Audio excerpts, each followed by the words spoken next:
Warm greetings. I am Vidya, studying BE Computer Science Engineering in Sethu Institute of Technology. In this video, let's see about single responsibility principle. Before going into the topic, let's see what is Agile. Agile is an iterative approach to a software delivery that builds the software incrementally from the start of the project instead of trying to deliver it all at once near the end.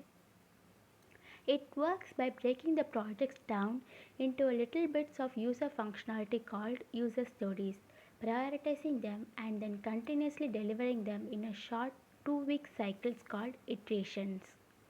Introduction to Solid.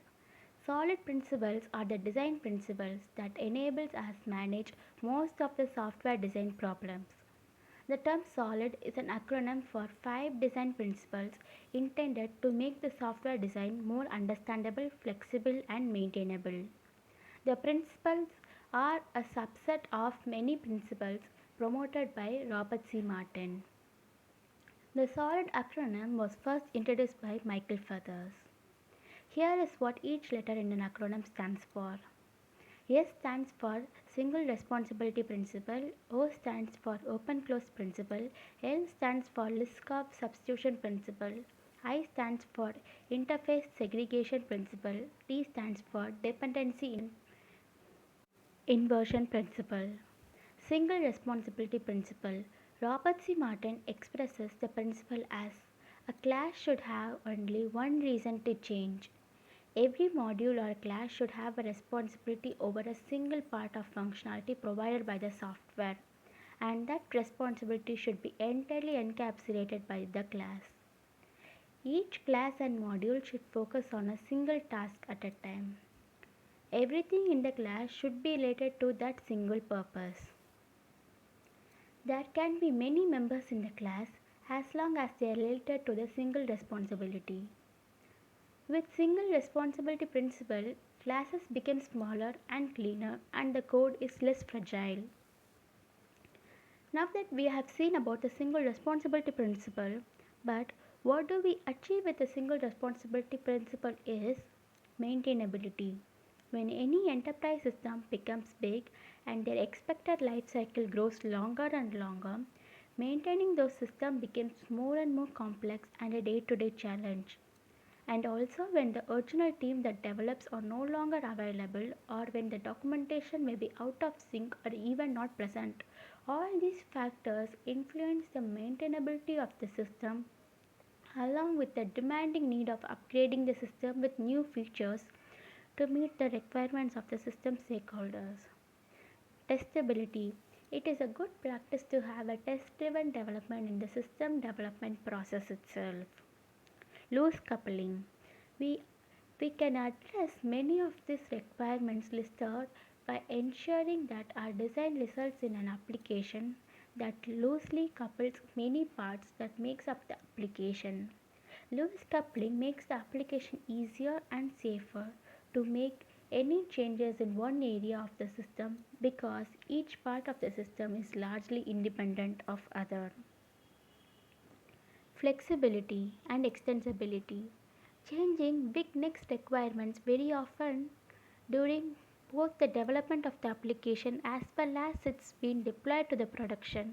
Hence, designing the application to make it flexible to work in different ways and extensible so by adding of new features can be done easily. Example, this student class has 4 responsibility: registering students, printing student details, calculating the result and printing their results. The above code will work perfectly but will lead to some challenges.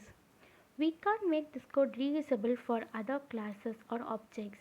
The class has a whole lot of logic interconnector that we would have a hard time fixing errors, and as the code base grows, so does the logic, making it even harder to understand what is going on.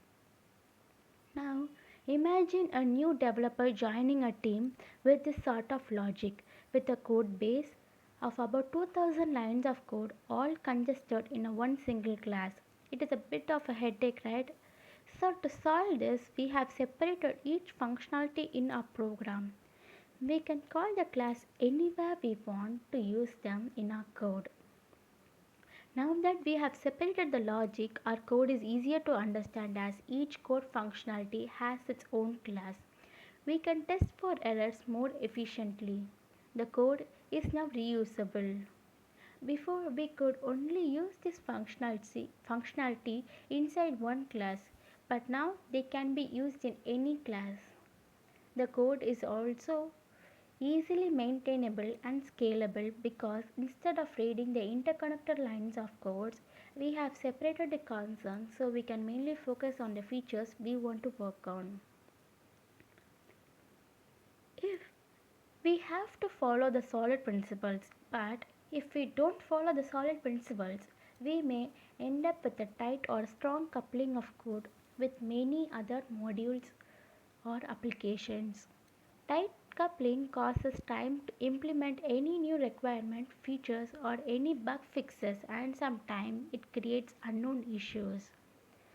We may end up with a code which is not testable and end up with a duplication of code. We may also end up creating new bugs by fixing another bugs. But following solid principles helps us to achieve reduction in complexity of code, increase readability, extensibility and maintenance, reduce error and implement reusability, achieve better testability and reduce tight coupling. Thank you.